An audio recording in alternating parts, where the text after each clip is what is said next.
Ya, baik, para mahasiswa, masih melanjutkan sesi yang kedua kemarin. Hari ini kita masih membahas mengenai historiografi atau buku-buku yang bisa membantu memperdalam pengetahuan kita mengenai sejarah lokal Sulawesi Utara, terutama yang berhubungan dengan konten pada setiap wilayah, etnis dan geografis. Nah, referensi atau buku selanjutnya yang bisa digunakan ini adalah karya dari Hode Molsbergen. Jadi kalau Hode Molsbergen ini adalah seorang arsiparis Belanda. Memang kerjanya mengumpulkan arsip, menyimpan, mendokumentasikan dan menata sedemikian rupa. Karena pekerjaannya sebagai seorang arsiparis, maka semua dokumen mengenai Sulawesi Utara ada di dalam buku beliau. Sekali lagi namanya adalah Hode Molsbergen. Bukunya itu diterbitkan pada tahun 1928. Tapi di sini beliau itu berupaya untuk mengisahkan perjalanan Minasa, spesifik Minasa, sampai tahun 1929. Mengapa demikian? Beliau menghitung sejak penandatanganan kontrak pertama sampai tahun 1929, usia persahabatan antara Minasa dan Belanda itu durasinya 1/4 milenium atau 250 tahun. Buku beliau sini mengenai Geschiedenis van de Minasa tot 1929, di sini berbicara mengenai perjalanan Minasa sampai dengan tahun 1929. Ya.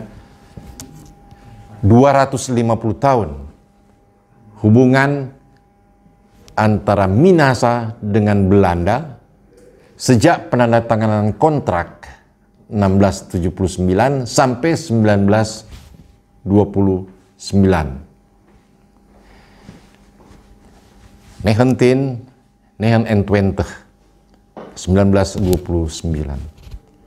Kemudian di dalam buku ini, karena beliau menggunakan banyak arsip, buku beliau ini selalu dipakai rujukan oleh para peneliti sejarah yang profesional di bidangnya.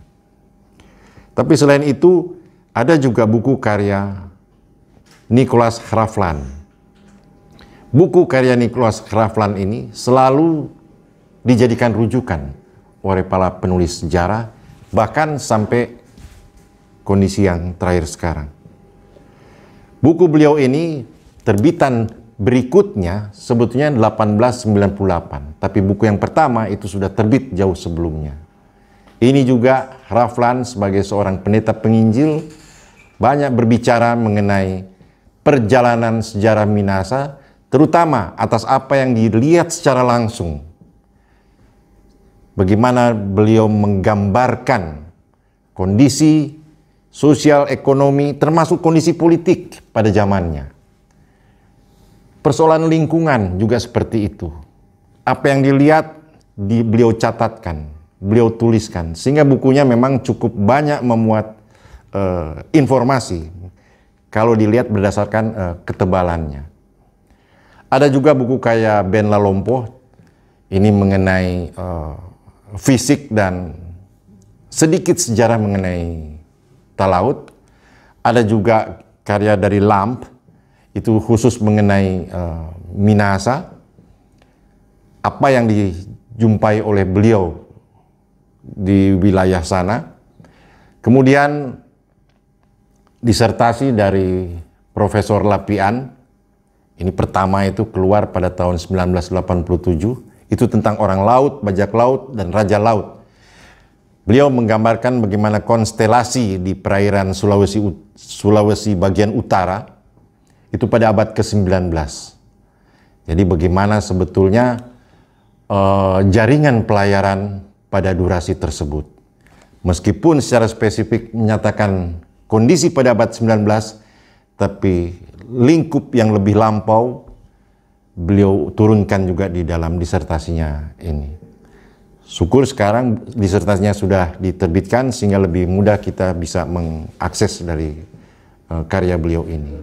Ada juga karya yang terbit 1984 itu mengenai perairan Sulawesi di bagian utara itu pada abad 16 dan 17.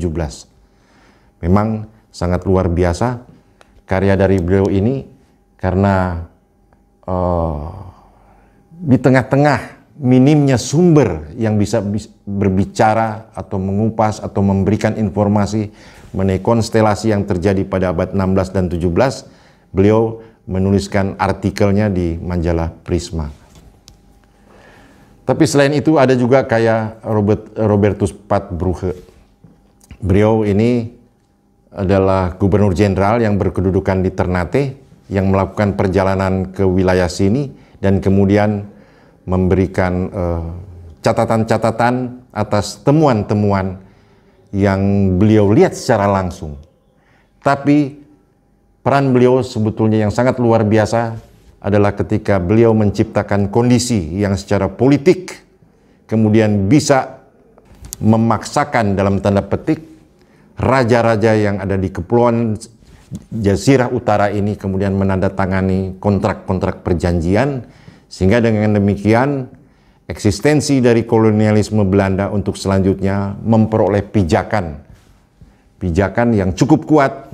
Sekali lagi, pijakan yang cukup kuat setelah diawali lewat kehadiran Robertus Patbruge ini. Saya pikir demikian. Nanti kita masuk lagi dalam tahapan selanjutnya. Terima kasih.